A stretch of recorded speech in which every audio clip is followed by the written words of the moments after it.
So last week I started by preaching on Philippians, and I'm continuing. We have 4 weeks in the letter to the Philippians written by Paul.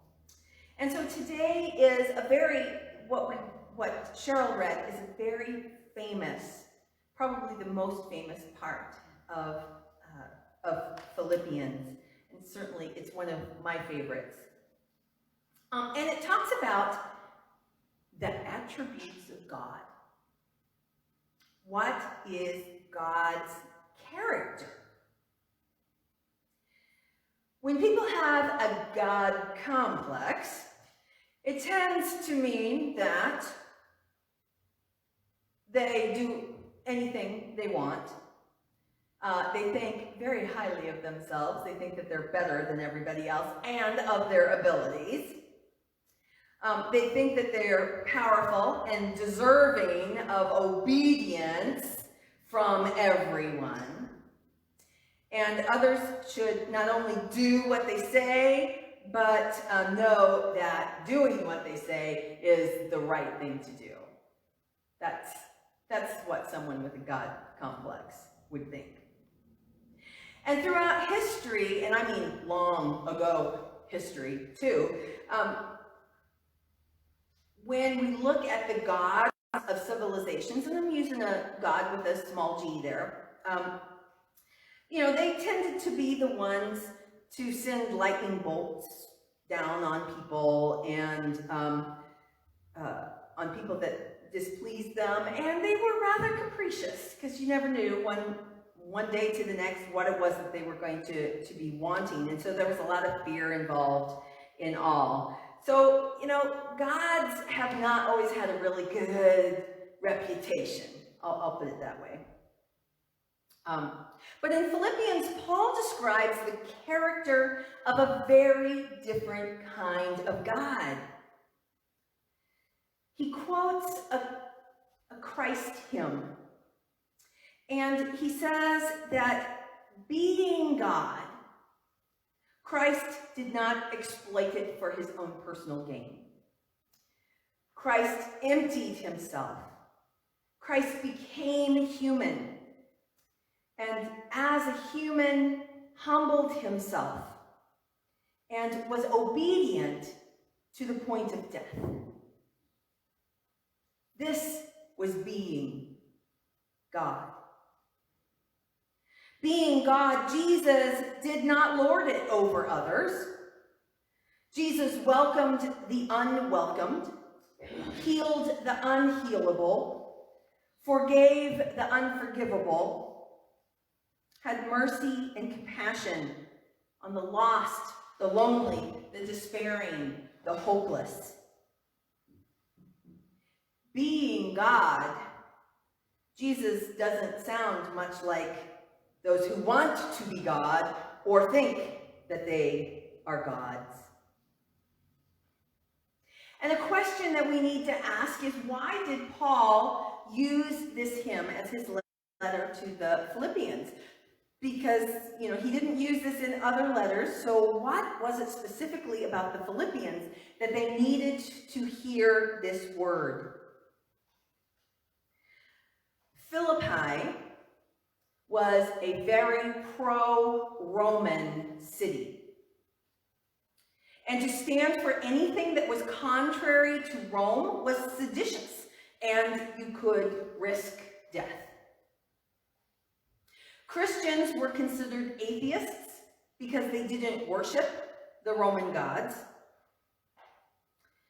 Rome was not the highest authority for Christians, and so that is a great danger for the Roman Empire. And there was great conflict between the values of following Jesus and the values of living in a pro-Roman city. And so what happened was that the Christians of the church in Philippi, they were facing this just kind of continual compromise of the values of following Jesus in order to fit in better in this very pro, and I mean very pro-Roman city. Paul calls the Philippians to imitate Christ. Let the same mind be in you that was in Christ Jesus. So instead of self-ambition or conceit, the call is to act with humility and think better of others than you think of yourself. Instead of concern about your own self-interest, it is to think and act upon the interests of others. Let the same mind be in you that is in Christ Jesus. To love your neighbor, sharing in the Spirit, having compassion and sympathy for those around you. These are the mind of Christ. These are being God. This, then, is the life of a Christ follower. This means surrendering your own power and control. It means Christ provides motivation and example and the power that you need and the source of your life and for your actions. As I look at our world today, I see a lot of self-interest, clinging to power and control. What would our world look like if we were following the example of Christ? If we had, that doesn't make any sense. If we didn't have so much concern for ourselves as we did for others.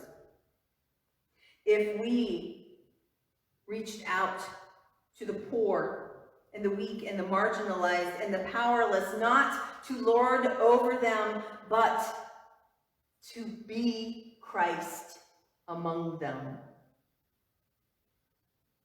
What if we thought better of others than we think of ourselves?